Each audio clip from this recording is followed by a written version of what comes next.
Ya, ok, excelente. Ya no vamos a dejar ingresar a los que están entrando porque es tarde, unos 5 minutos tarde, porque van a perjudicar. Ok. Bueno, entonces vamos a dar inicio a la clase teórica.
Que sus compañeros van ingresando. Decía, bueno, ya.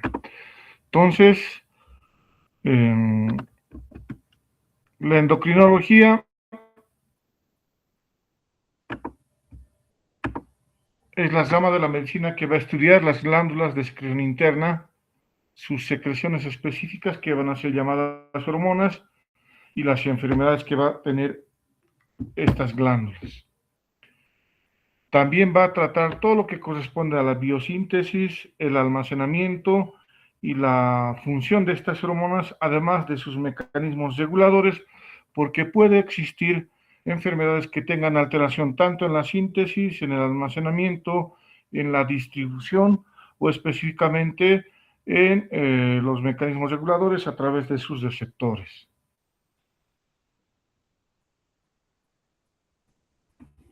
La endocrinología se consolidó como disciplina médica a finales del siglo XIX y principios del siglo XX, aunque civilizaciones más antiguas observaron efectos en la castración y el bocio. El nacimiento formal se va a situar aproximadamente en los años 1902 con el descubrimiento de la secretina por Bayliss y Starling. Como tal, en 1989 se considera que el 1 de junio el fisiólogo Charles Edward Brown Sequard estableció las bases al experimentar con inyecciones de extractos testiculares, ¿no? A partir de esa fecha ya se empieza a hablar de la endocrinología. Y a partir del 1902 y 1905, Ernest Starling y William Bayliss descubrieron la secretina, como habíamos mencionado, que es la primera hormona identificada y acuñaron el término de hormona a partir de esos años. Disculpe, doctor, siguen. Ah, ya. Ahora acaba de pasar de diapositiva, están glándulas endocrinas. Correcto, estamos bien. Entonces, vamos a tener glándulas endocrinas clásicas que van a carecer de conductos. Por lo tanto, la secreción de estas sustancias químicas, las hormonas, van a ir directamente al espacio intersticial, desde donde van a pasar a la circulación. La comunicación entre los diferentes órganos se asegura mediante la liberación de hormonas o neurotransmisores. Dentro de las glándulas clásicas vamos a tener a lo que corresponde al hipotálamo, donde van a liberarse varias hormonas estimuladoras que van a ir a estimular o inhibir a la hipófisis, glándula considerada maestra, porque aquí se van a sintetizar varias hormonas estimuladoras de diferentes glándulas efectoras, como por ejemplo la glándula tiroides, eh, que va a ser estimulada por la TSH, es otra glándula endocrina, y situada posteriormente a la glándula tiroides, que vamos a tener las glándulas paratiroides, estas se van a encargar de sintetizar la paratormona, ¿no? Otras glándulas tenemos las suprarrenales, donde vamos a encontrar secreción a través de estas glándulas del cortisol, aldosterona y andrógenos suprarrenales, además de la adrenalina y noradrenalina, ¿no? El páncreas también considerado una glándula mixta, pero en este caso hablando de endocrina, hablamos específicamente de los islotes de Langerhans, donde se van a sintetizar diferentes hormonas, como la insulina, glucagón y somatostatina. Las gónadas también son consideradas glándulas endocrinas, tanto masculinas y femeninas, en donde vamos a encontrar los testículos que van a sintetizar la testosterona y los ovarios que van a sintetizar estrógenos y progestágenos. Tanto los varones y las mujeres van a producir o sintetizar hormonas femeninas y masculinas, ¿no? Estrógenos y testosterona, pero tiene que haber un equilibrio para cada género. Definimos como hormona a este producto químico liberado por las células en cantidades muy pequeñas que va a ejercer una acción biológica sobre una célula diana. Pueden ser liberadas por glándulas endocrinas como tal, por ejemplo, la insulina, cortisol, que habíamos mencionado, pero el cerebro también puede formar parte de esta secreción de hormonas, como habíamos hablado en el hipotálamo, también la CRH, oxitocina, la antidiurética, que se van a sintetizar en el núcleo supraóptico y paraventricular, y otros órganos como el corazón, que también es considerado que puede sintetizar hormonas, como es el caso del péptido natriurético auricular. El hígado también es otra glándula que puede sintetizar hormonas. Ahí tenemos el factor de crecimiento similar a la insulina, que es importante para el desarrollo y crecimiento de los humanos, ¿no? Y el tejido adiposo, que también forma parte de esto y va a secretar las hormonas como la leptina. Entonces, si se fijan, tenemos glándulas clásicas que habíamos conocido desde incluso cuando estudiaban en el colegio, en primeros años de universidad, no teníamos glándulas clásicas, pero tenemos otras glándulas o células que forman parte de otras estructuras, órganos que pueden sintetizar hormonas. Entonces, como ejemplos, aquí ya hemos hablado del órgano que va a sintetizar el factor de crecimiento similar a la insulina. La IGF-1 también va a formar parte de la síntesis de la vitamina D. El riñón, donde también forma parte de la activación de la vitamina D, ¿no? De la 25-hidroxivitamina D, y en el riñón se va a activar o se va a formar la parte activa de la vitamina D3, que sería 1,25-hidroxivitamina D, y también se va a sintetizar la eritropoyetina, hormona fundamental e importante para la hematopoiesis, ¿no? Específicamente para la formación de la serie roja.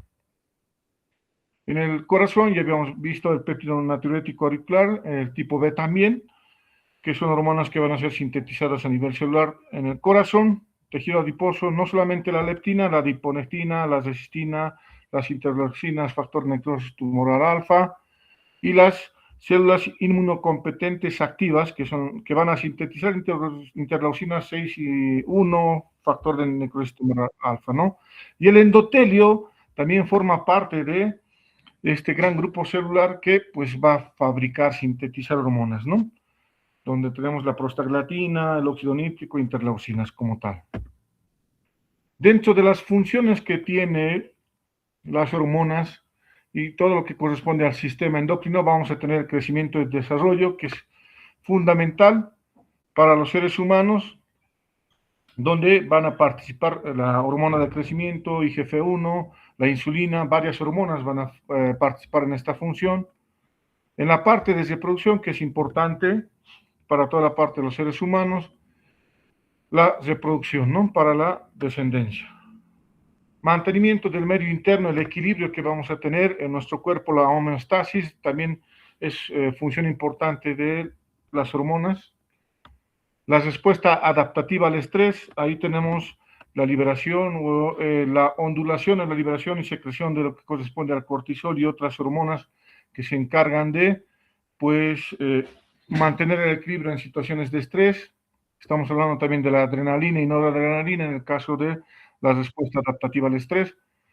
La utilización y el almacenamiento de energía, y estamos hablando del tejido adiposo, y la modulación de la respuesta inmune, que también es parte fundamental, ¿no? Si ustedes se fijan, tenemos funciones importantes de las hormonas.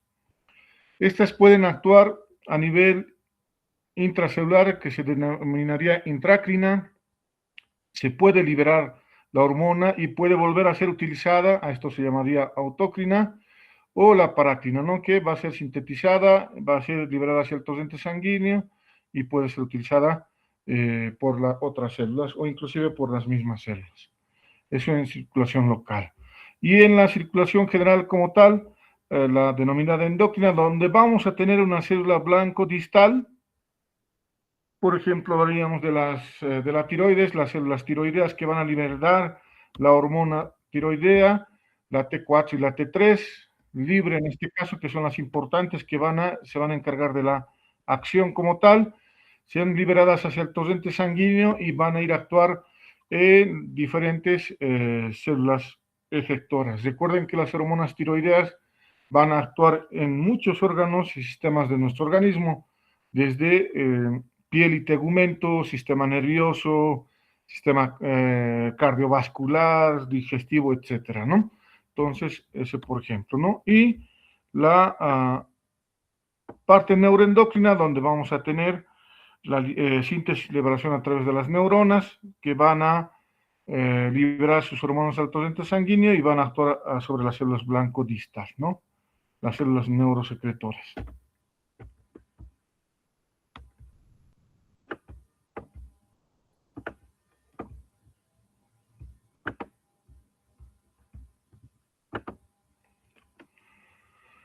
Va a existir una regulación de la señalización endocrina, donde vamos a tener un origen de la glándula, la distribución del torrente sanguíneo y el órgano diana, donde se va a ocasionar el efecto de la célula, ¿no? Pero estas van a depender de sus receptores. Estamos hablando de la célula diana, ¿no? Va a ser condicionante de la especificidad del receptor hacia la hormona. Vamos a tener una reactividad y esto va a ser de acuerdo al número de receptores que va a tener la célula, las vías activadas, los órganos ligandos y el metabolismo del ligando receptor, de acuerdo al tiempo de vida de este, y todos suelen estar regulados por el ligando. Entonces, también tenemos una clasificación de las hormonas que pueden ser de acuerdo a la estructura, que pueden ser peptídicas y proteicas, derivadas de aminoácidos y esteroideas. Las hormonas peptídicas vamos a tener que estas van a estar codificadas en el ADN, va a haber una transcripción, transducción, almacenamiento y secreción. Vamos a tener grandes, medianas y pequeñas.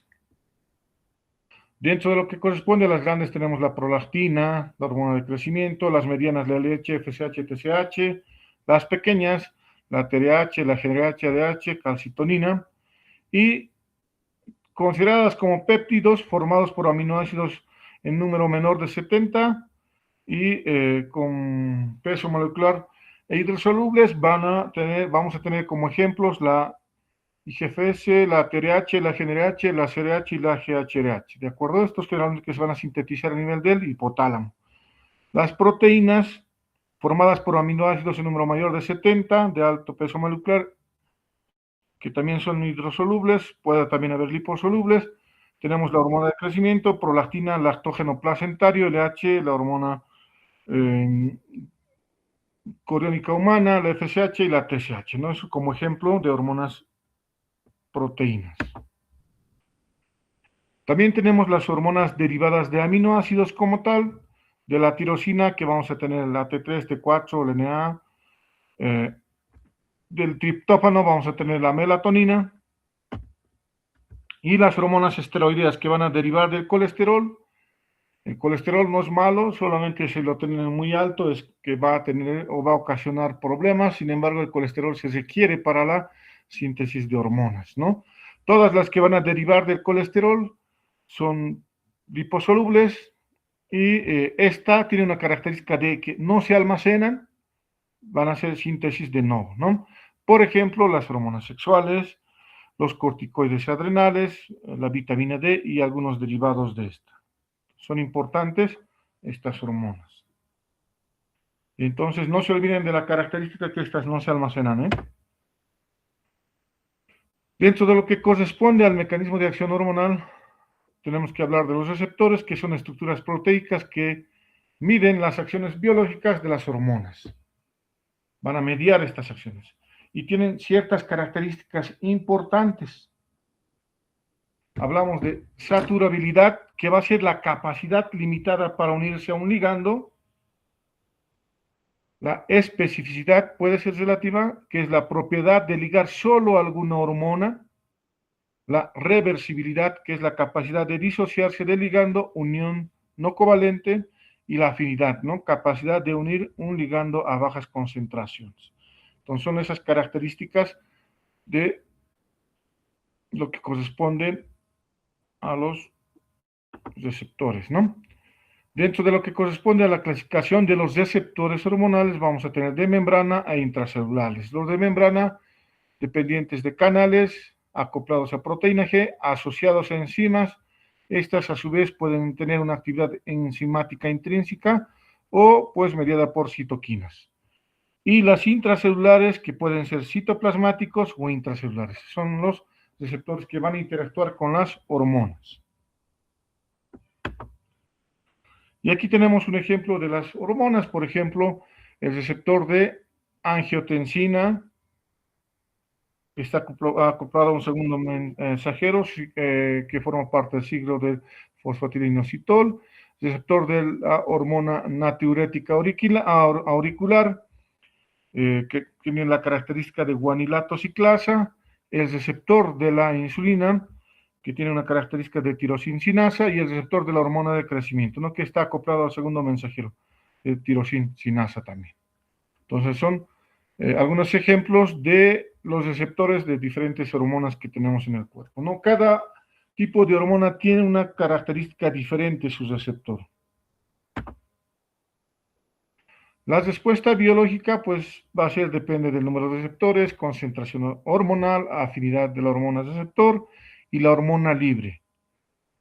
Una característica que debemos recordar, que las hormonas que están unidas a proteínas transportadoras son inactivas. Volvamos al ejemplo de las hormonas tiroideas. Por eso es que cuando nosotros debemos evaluar la función, solicitamos la fracción libre, no las unidas a proteínas transportadoras. Por eso, para hacer un diagnóstico de alteración de la función tiroidea, solicitamos T4 libre y, si puede procesar nuestro laboratorio, una T3 libre, además de la TSH. No tomamos en cuenta valores de T4 total y de T3 total, que no nos ayudan al diagnóstico. A excepción de algunos casos, no se puede tomar en cuenta eso. Las hormonas hidrosolubles se van a almacenar en glándulos para luego liberarse. Todas van a interactuar sobre el receptor de membrana. Existen dos hormonas hidrosolubles que circulan en plasma unidas a proteínas, ¿no? La IGF y la hormona de crecimiento. Esas son sus características de las hormonas hidrosolubles. Las hormonas liposolubles van a interactuar sobre receptores de membrana o intracelulares. ¿Por qué?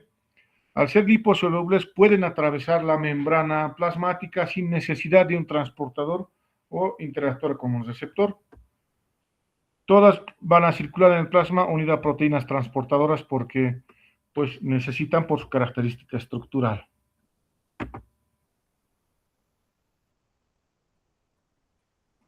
Las funciones de las proteínas transportadoras: transporte hormonal, evitar la degradación hormonal, provisión de un pool rápidamente disponible de una hormona en virtud a los requerimientos celulares, cuando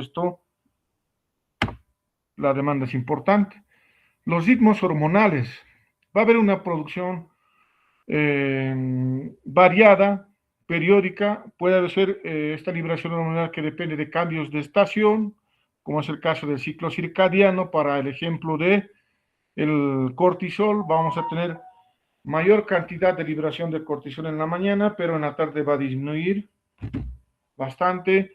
Y así existen otro tipo de hormonas que van a tener una secreción pulsátil. Por ejemplo, las gonadotropinas, FSH, esta va a tener una secreción pulsátil.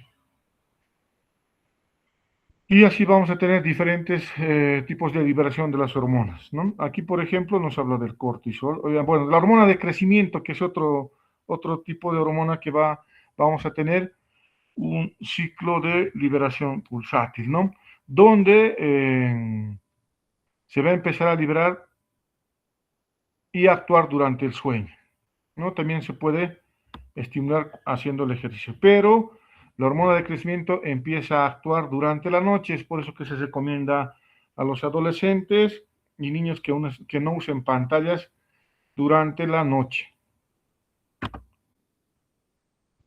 Vamos a tener mecanismos de regulación, la señal de retroalimentación, ¿no? Por ejemplo, la glándula del páncreas y paratiroides va a liberar la glucosa sanguínea, ¿no? Y esta va a depender su liberación, en este caso de la insulina, de la glucosa sanguínea y del calcio, que son importantes para su liberación.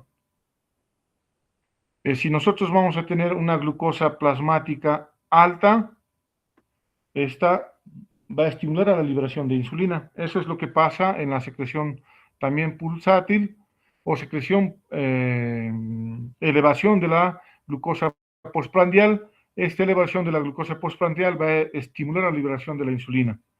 Y esta se va a regular a través del calcio, ¿no? Que es importante. En el caso del hipotálamo, se van a sintetizar hormonas a nivel del hipotálamo, estas que son las neurohormonas que van a estimular la hipófisis. Esta va a liberar una hormona de las 5 que se producen en la hipófisis, específicamente hablando de la adenohipófisis, y va a ir a un estímulo de la glándula periférica, que esta va a liberar la hormona que va a ir a tener un efecto sobre la célula diana. Existe un ciclo largo de retroalimentación y un ciclo corto. Entonces, en el ciclo corto de retroalimentación hablamos, por ejemplo, de las hormonas tiroideas, ¿no? Se libera TRH, se libera TSH en gran cantidad, y los receptores a nivel de hipotálamo van a detectar estos niveles altos de TRH y van a limitar su liberación y producción a nivel del hipotálamo. De la misma manera funciona con las hormonas sintetizadas por la tiroides, por ejemplo T4 y T3 libres, que van a circular a nivel sanguíneo. Si tenemos niveles altos de estas hormonas, van a ir al hipotálamo para la liberación de TRH y a la hipófisis a la liberación de TSH. Pero ¿qué es lo que pasa? Si tenemos niveles muy bajos de T4 y T3 libre, estos van a ser detectados en el hipotálamo e hipófisis y se va a producir la liberación y mayor secreción de TRH en el hipotálamo y TSH en la hipófisis, ¿no?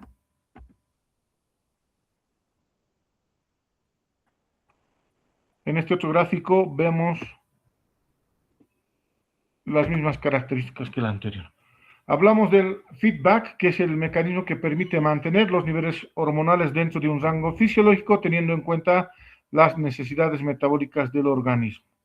Y esto se lo hace pues a través del feedback negativo, que es similar a lo que hemos hablado anteriormente, donde va a haber una liberación de hormonas o una disminución de las hormonas. No tenemos el largo corto y el ultracorto, como habíamos mencionado, que hablando del feedback negativo, vamos a tener una capacidad de hormona de inhibir la hormona no estimuladora para limitar su secreción. Y el feedback positivo, donde vamos a tener la capacidad de una hormona de estimular a la hormona trófica que impulse su secreción. Lo que habíamos mencionado con el ejemplo de del eje tirotropo. Hablando específicamente ya del hipotálamo, está en el sistema nervioso central, está compuesta por varios núcleos de sustancia gris, su función es el manejo de la homeostasis o equilibrio interno, y los realiza a través de dos vías, ¿no? La nerviosa y la endocrina. El hipotálamo es una glándula que va a controlar y regular cada glándula del organismo y es el regulador central de las funciones viscerales autónomas y endocrinas. Dentro de lo que corresponde a las funciones del hipotálamo, el control del sistema nervioso autónomo, la regulación del sistema endocrino, la regulación de la temperatura corporal, la regulación del comportamiento y emociones, la regulación del sueño y vigilia, la regulación de la ingesta de alimentos, la regulación de la ingesta de líquidos, la regulación de la diuresis y la generación y regulación de los ritmos circadianos. Entonces, funciones muy importantes que cumple el hipotálamo. Vamos a tener que también el hipotálamo va a formar hormonas liberadoras, ¿no? Como la GnRH, que se caracteriza por 10 aminoácidos, la CDH 41 aminoácidos, la TRH 3 aminoácidos, la prolactina, que va a ser estimulada por la dopamina, y la GnRH no va a depender de esta, y la GnRH 44 aminoácidos, que son hormonas liberadores de la sintetizadas en el hipotálamo. Y hablando específicamente de la glándula hipófisis, esta es una glándula que se va a situar en lo que corresponde en la silla turca. En esta vamos a encontrar que se van a sintetizar 5 tipos de hormonas en la parte anterior. Esta tiene una parte anterior que es la adenohipófisis, la parte posterior que es la neurohipófisis, y una parte intermedia descrita por algunos autores, ¿no? La parte anterior es la que está constituida por diferentes tipos celulares que van a sintetizar diferentes hormonas, y la parte posterior, que es la neurohipófisis, que va a estar constituida por células que van a almacenar las hormonas que van a sintetizarse en el núcleo supraóptico y paraventricular. Estaríamos hablando de la oxitocina, ¿no? Y la ADH. Haciendo un corte coronal, aquí vemos a la glándula pituitaria o la hipófisis, donde debemos tomar en cuenta las relaciones anatómicas de esta estructura, porque pues vamos a tener alteraciones como tumores, que son los adenomas hipofisiarios, que estos, de acuerdo al estirpe celular, van a crecer hacia la parte superior, inferior o hacia los extremos, y nos va a ocasionar diferentes signos, sintomatología local, ¿de acuerdo? Si va a crecer hacia arriba, va a presionar lo que corresponde al quiasma óptico y vamos a tener alteraciones en el campo visual, una hemianopsia bitemporal. Si va a crecer a los extremos, pues vamos a tener compromiso de estas estructuras anatómicas. Vemos los pares craneales, la arteria carótida, donde si hay compresión de estas va a haber alteración en los movimientos oculares, puede haber diplopía, ¿no? Algunos signos y síntomas.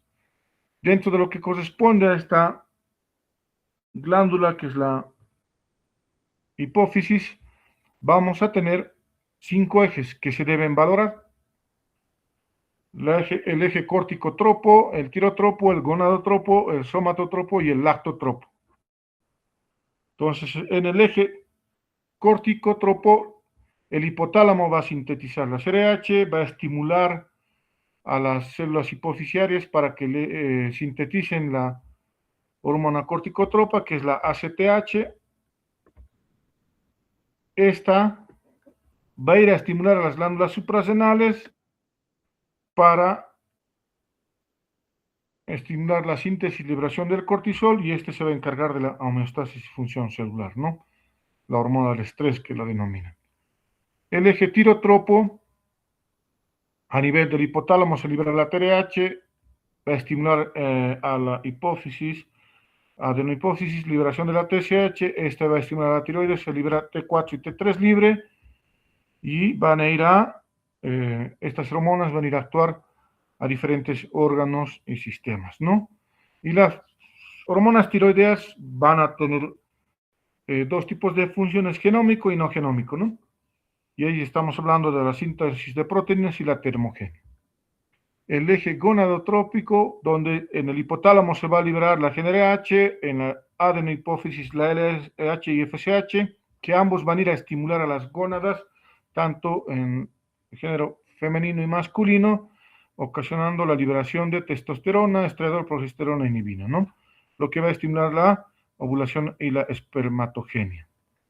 En el eje somatotropo vamos a tener la liberación de GHRH a nivel del hipotálamo, que va a estimular a la liberación de la hormona de crecimiento en la adenohipófisis. Esta va a actuar a nivel del hígado, estimulando la síntesis de IGF-1, además de los condrocitos para el crecimiento lineal y orgánico, ¿no? Específicamente la IGF-1 es la hormona que va a desarrollar o va a actuar para el crecimiento, ¿no?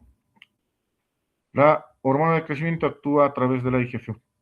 Y el eje lactotropo, que solamente pues está activo cuando la mujer se está embarazada, se sintetiza dopamina a nivel del hipotálamo, y esta va a ocasionar estímulo y liberación de prolactina en la adenohipófisis, por lo tanto esta va a ir a estimular las glándulas mamarias para la producción de leche durante la lactancia.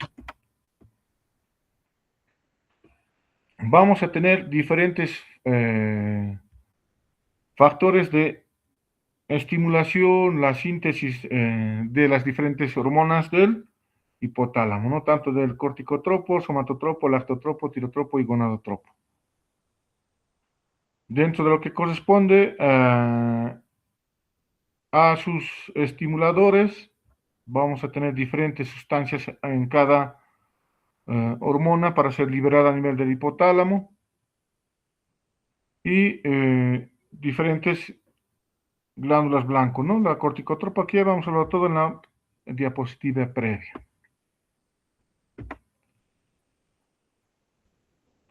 En este otro gráfico vamos a ver, ¿no? Una hipófisis normal para hacer el estudio de las características estructurales de la hipófisis o glándula pituitaria, el estudio de imagen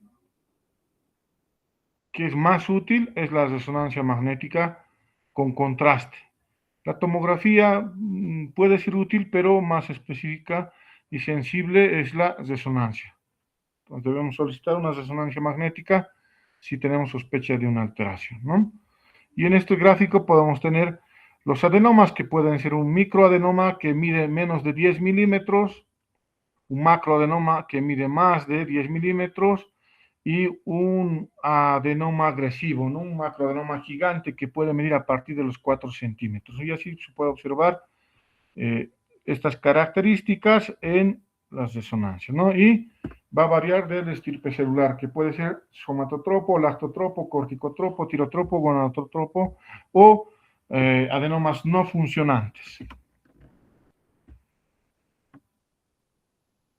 Y en esta otra gráfica vamos a observar en esta tabla la prevalencia relativa de diferente tipo de los adenomas hipoficiarios. Fíjense que el prolactinoma es el adenoma más frecuente, funcionante más frecuente de todos, inclusive más que el no funcionante, ¿no? Puede llegar a ser tener más prevalencia. Y el tirotropo y el gonadotropo son muy poco frecuentes. En frecuencia le va a seguir el somatotropo, donde vamos a tener alteraciones, si es que existe este tipo de adenoma, si es funcionante, acromegalia en los adultos y gigantismo en los adolescentes, cuando todavía no se ha llegado a cesar el cartílago de crecimiento, ¿no? Cuando no se ha concluido la epifisiodesis fisiológica en los pacientes adolescentes, pues van a tener gigantismo. Y dentro de lo que corresponde a los adenomas no funcionantes, pues llegan hasta un 55%, en donde no vamos a tener una alteración como tal de la liberación de hormonas, pero podemos tener por efecto de tallo, por compresión, un leve incremento de la prolactina, ¿no? Esto por compresión del tallo en los adenomas no funcionantes, que debemos tomar en cuenta para el diagnóstico diferencial de un prolactinoma. Bueno, aquí la clasificación por el tamaño, otra vez estamos viendo los micro, los macro y los gigantes. Entonces, en esta otra gráfica vamos a observar la distribución normal de las células que van a sintetizar las diferentes hormonas. Fíjense la distribución de las células productoras de prolactina, que forman parte de ellas al 30%, que se encuentran a ambos lados de la